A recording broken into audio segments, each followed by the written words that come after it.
Hello everyone, welcome to fluent learning. और आज इस वीडियो में हम क्लास 6 साइंस की बुक का chapter number 1 food where does it come from पढ़ने वाले हैं। लाइन बाय लाइन सारी लाइंस को मैं एक्सप्लेन करूंगी, आप लोग ध्यान से सुनिएगा।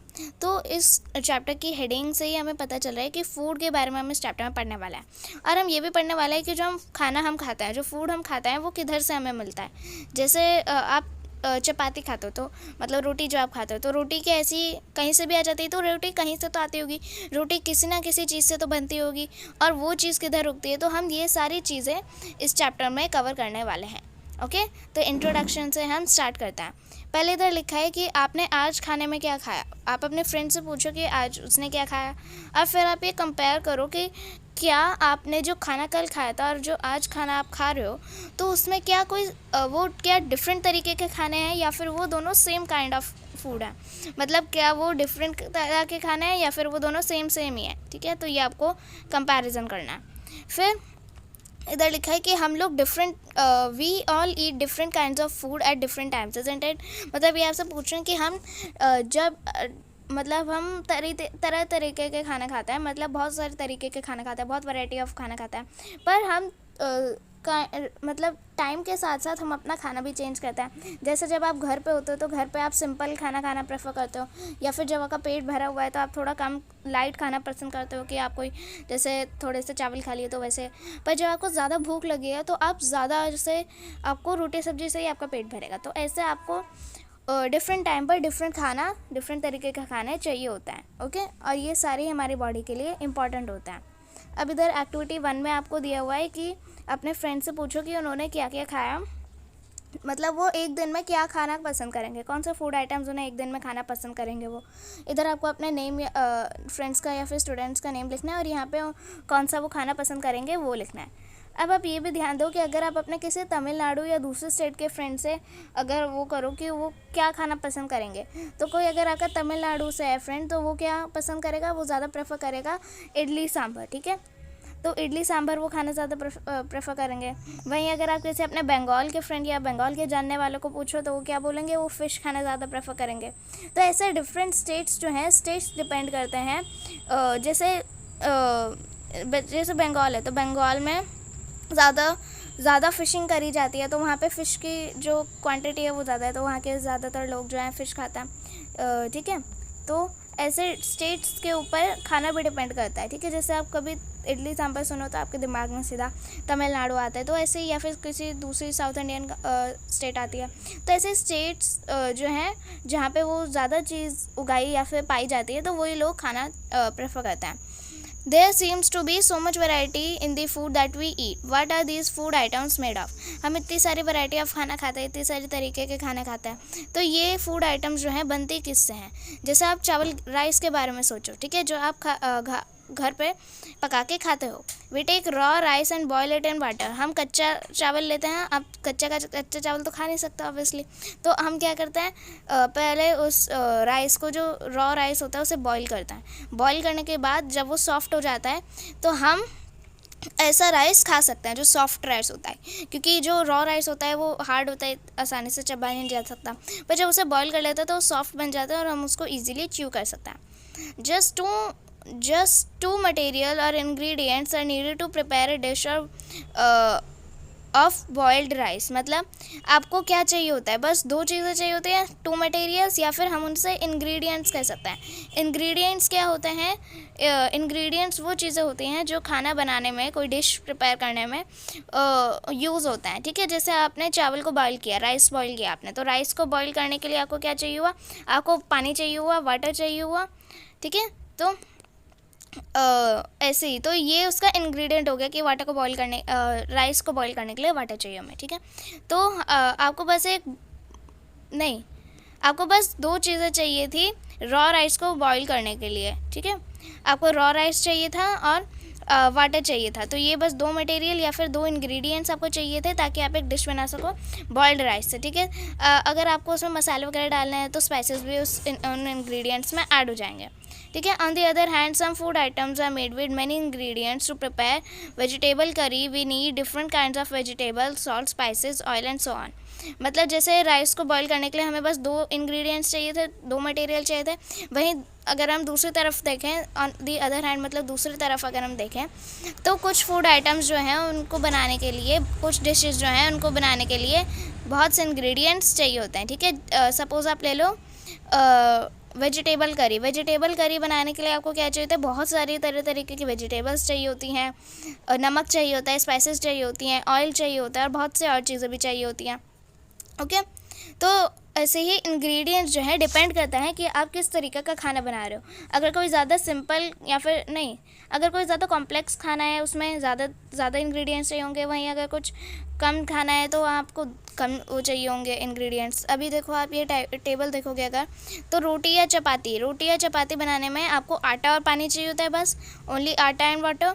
पर वहीं अगर आपको दाल बनानी है तो दाल में आपको पल्सेस भी चाहिए, वाटर भी चाहिए, सॉल्ट भी चाहिए, ऑयल भी कह सकते हैं हम, घी भी कह सकते हैं, स्पाइसेस चाहिए होती हैं, ठीक है। तो ये डिफरेंट हुआ है ना। इधर आप एक लाइन ड्रॉ कर दी इन्होंने कि यहाँ पे कम इंग्रेडिएंट्स चाहिए, इधर ज़्यादा इंग्रेडिएंट्स चाहिए, ओके। तो यही इधर आपको बताना चाहते हैं। What do we find? Do we find some ingredients common or different for different food items discussed in class? So where do these ingredients come from? अब आप अगर देखो कि इधर आपको कुछ ingredients सेम लगेंगे, जैसे रोटी चपाती बनाने में वाटर चाहिए होता है और वहीं दाल बनाने में भी वाटर चाहिए होता है। तो वाटर तो एक ऐसा इंग्रेडिएंट है जो डिशेस बनाने में काम आता ही है, ठीक है। वाटर के बिना हम खाना नहीं बना सकते ना। तो ऐसे ही कुछ ऐसे डिफरेंट फूड आइटम्स होते हैं जिन मतलब ऐसे डिफरेंट डिशेस होती हैं जिनमें कुछ कॉमन इंग्रेडिएंट्स होते हैं, ओके। अब ये कॉमन इंग्रेडिएंट जो होते हैं वो आते किधर से हैं? जो फूड आइटम्स जिनसे हम खाना बनाते हैं, जैसे जो वेजिटेबल्स हैं, ठीक है, वेजिटेबल्स हैं, सॉल्ट है, स्पाइसेस है, तो ये सब आते किधर से हैं और जिन जगहों से वो आती हैं उन्हें हम कहते हैं सोर्सेज। क्या कहते हैं उन्हें? Sources, okay. अभी हम वही पढ़ेंगे कि sources of food materials and sources, ठीक है, कि किधर से आता है food material. It may be easy for us to guess the source of some of the ingredients that we listed in table 1.2। Fruits and vegetables for instance, where do they come from? Plants of course. मतलब कुछ food items ऐसे हैं जिनको common sense लगती है कि बताने में कि किधर से आते होंगे।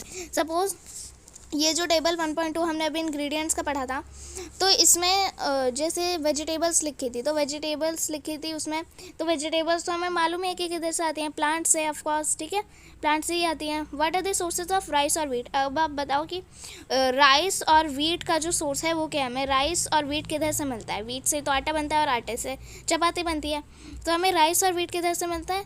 You may have seen paddy और wheat fields with rows and rows of plants which give us these grains। मतलब आपने गाँव वगैरह में अगर आप एरियाज़ में गए हो तो कभी, तो आपने देखा होगा वहाँ पे बड़ी फील्ड्स हैं, बड़ी फील्ड्स में ऐसे पानी जा रहा है और वहाँ पे उन्होंने पैडी उगाई हुई है। पैडी एक टाइप की क्रॉप होती है जिससे बहुत सारा पानी चाहिए होता है उगने के लिए, ठीक है। तो पैडी उगा रहे होते हैं वो लोग, और वीट भी साथ में उगा रहे होते हैं, वीट को भी ज़्यादा पानी चाहिए होता है उगने के लिए, ठीक है। तो वीट और पैडी फील्ड्स में उगा रहे होते हैं और वहाँ पे बहुत सारी ऐसे लाइनें बनी होती हैं, बहुत सारी रोज़ बनी होती हैं जहाँ पे ऐसे प्लांट्स को उगा रहे होते हैं, और यही जो है ग्रेन्स बनती है इनसे, ठीक है। क्लास 8 में जब आप जाओगे तो क्लास 8 में इसके एग्रीकल्चर के ऊपर एक चैप्टर है, तो वो भी हम बाद में डिस्कस करेंगे, okay.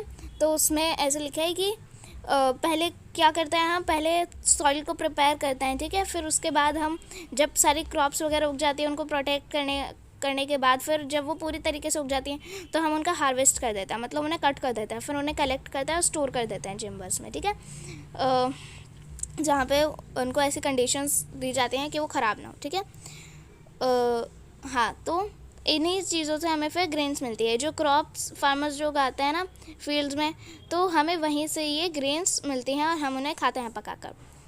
And then there are food items like milk, eggs, meat which come from animals. अब ये तो प्लांट्स के वो हो गए, प्लांट सोर्स जो होता है, ठीक है। अब अगर आप देखो तो यहाँ पे मिल्क, एग्स और जो मीट है, मिल्क हमें किससे मिलता है? काउ से, ओके, बट ऑब्वियस है। फिर एग्स हमें किससे मिलते हैं? हेंस से। और मीट हमें किससे मिलता है? डिफरेंट एनिमल से। मीट दूसरे एनिमल से मिलता है हमें, ठीक है। तो ये एनिमल सोर्सेज हैं, ठीक है। ये जो थे ये तो प्लांट सोर्सेज हैं, अब ये हैं एनिमल सोर्सेज कि ये जो खाना है ये हमें एनिमल से मिलता है, ओके। मिल्क काउ से, एग्स हेंस, और मीट एनिमल से दूसरे, ठीक है। अब आपको नेक्स्ट है एक्टिविटी 3। एक्टिविटी 3 क्या है? Let us take the food items listed earlier and try to find out where they come from, the ingredients and the sources. Some examples are in table 1.3. Fill in the blanks in 1.3. Add more examples to this list. अब देखो कि food items के sources इधर आपको इस table में दिए हुए हैं. ओके, जैसे इडली है, इडली जो है इधर इंग्रेडिएंट्स का टेबल है, इधर इंग्रेडिएंट्स का वो दिया हुआ है चेम्बर, एंड इधर जो है ये सोर्सेज का सेक्शन है कि जैसे इडली है, इडली को बनाने में राइस लगता है, ठीक है, तो राइस हमें किससे मिलता है? प्लांट से. उड़द दाल, इडली को बनाने में उड़द दाल भी लगती है, उड़द दाल भी हमें किससे मिलती है? प्लांट से ही मिलती है. उड़द दाल प्लांट से मिलती है, ठीक है. फिर सॉल्ट हमें किससे मिलता है? सॉल्ट हमें सीज से मिलता है, ठीक है. फिर वाटर हमें किधर से मिलता है? वाटर तो नेचुरली है, ठीक है. आप कोई भी वाटर बॉडी लिख सकते हो उधर से, फिर वो प्योरीफाई होकर हमारे पास आता है. ओके, तो ये सारा पूरा का पूरा टेबल आपको फिल करना है. जैसे खीर है, खीर आप लोग खाते हो तो खीर बनाने में क्या लगता है? मिल्क लगता है, वो एनिमल से मिलता है, काऊ, ठीक है. फिर राइस लगता है, राइस किससे मिलता है? प्लांट से, हमने इधर पढ़ा अभी, ठीक है. फिर चिकन करी है, चिकन करी बनाने में चिकन लगता है एनिमल से, ठीक है. ऑयल घी लगता है, प्लांट और एनिमल से मिलता है हमें, ठीक है. एनिमल से कैसे मिल रहा है ऑयल घी? एनिमल से इसलिए मिल रहा है क्योंकि जैसे काऊ है, काऊ जो मिल्क देती है उसी में से तो घी बनाते हैं ना, ठीक है. और जो ऑयल है, ऑयल हमें प्लांट से मिलता है, ठीक है. जैसे मस्टर्ड है, मस्टर्ड प्लांट अगर आपने कभी देखा हो तो मस्टर्ड प्लांट्स में से हमें मस्टर्ड ऑयल मिलता है, ठीक है. हमें एक्टिविटी 3 से क्या पता चला? हमें एक्टिविटी 3 से ये पता चला कि ग्रेन्स, सीरियल्स, वेजिटेबल और फ्रूट्स जो हैं वो प्लांट्स से मिलते हैं, ठीक है. प्लांट्स हैं उन चीज़ों का सोर्स. मतलब ग्रेन्स जैसे जब क्रॉप्स जब पूरी तरीके से उग जाते हैं, जब उन्हें हार्वेस्ट कर लेते हैं, कट कर लेते हैं, तो उनमें से ग्रेन्स निकलते हैं जिन्हें हम पका के खाते हैं, ठीक है. सीरियल्स मतलब दाल, ठीक है. तो ग्रेन्स, सीरियल्स, वेजिटेबल और फ्रूट जो है हमें प्लांट्स से मिलते हैं. वही दूसरी ओर एनिमल्स से हमें प्रोडक्ट्स जैसे कि मिल्क, मीट के प्रोडक्ट्स, ठीक है, और एग्स मिलते हैं हमें एनिमल्स से. काऊ, गोट और बफेलो जो हैं are some common animals which give us milk, ठीक है. काऊ से और गोट से और बफेलो से हमें काऊ, गोट और बफेलो से हमें मिल्क मिलता है, ये आपको याद करना है. मिल्क और milk products like butter, milk और मिल्क के प्रोडक्ट्स, ठीक है. मिल्क के प्रोडक्ट्स क्या होते हैं? जो कि मिल्क से चीज़ें बनती हैं, ठीक है. जो प्रोडक्ट मिल्क से बनता है जैसे बटर, क्रीम, चीज़ और कर्ड मतलब दही, ठीक है. ये सारी चीज़ें हमें मिल्क से मिलती हैं. और ये ही मतलब ऐसा तो है नहीं कि कोई पर्टिकुलर जगह के लोग खाते हैं, ये सारी चीज़ें तो पूरी दुनिया के लोग खाते हैं, ठीक है. तो ये मिल्क हमारे लिए बहुत इंपॉर्टेंट है. Can you name some other animals which give us milk? क्या आप किन्हीं और एनिमल्स का भी नेम ऐसे बता सकते हो जो जिनसे हमें मिल्क मिलता है? तो ये आपको ढूंढ के खुद लिखना है. ओके. अभी यहाँ से plant parts and animal products as food से हम नेक्स्ट पार्ट में कंटिन्यू करेंगे. अभी आपको यहीं तक मैंने पढ़ाया आपको चैप्टर. एंड आपको अगर एक्सप्लेनेशन अच्छे लगे हो तो वीडियो को लाइक करिए एंड चैनल को सब्सक्राइब करिए. Thank you.